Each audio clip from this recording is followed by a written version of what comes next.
especially if you're like a CNA in the ED, so you're an ED tech, you're having very hands-on patient care experience. You and I, when I do a lie.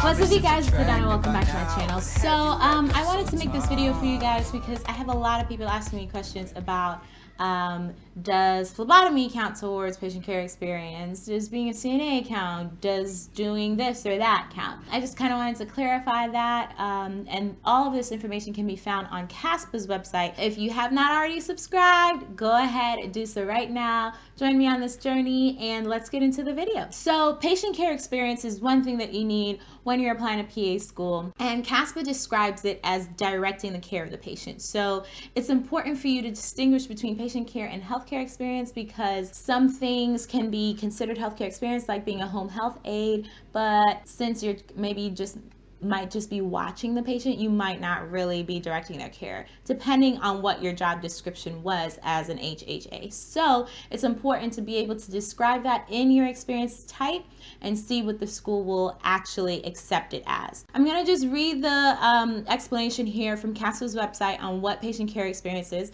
So it says experience which is directly responsible for the patient's care.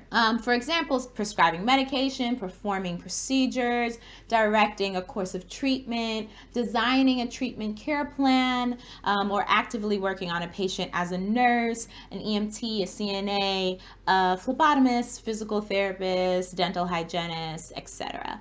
So essentially anything where you are directing the patient's care. So as a CNA, if you're drawing blood, if you are changing the patient, especially if you're like a CNA in the ED, so you're an ED tech, you're having very hands-on patient care experience. You may not be directing their care as much as the nurse or the PA or the physician, but you are still part of that care team. So it's essential for you to know that. Healthcare experience can be anything from also being a CNA or medical assistant, where you're not necessarily doing as much as you would in the ED or maybe even at a nursing home, but it's still in the healthcare realm. So when you guys are looking at what is going to be considered patient care experience and what's not, it's essential for you to make sure that you are actually looking at the description of your job. And when you're writing it in CASPA, you know exactly how to describe everything that you did and all of the things that you performed, because that can be the difference between getting you hours towards patient care experience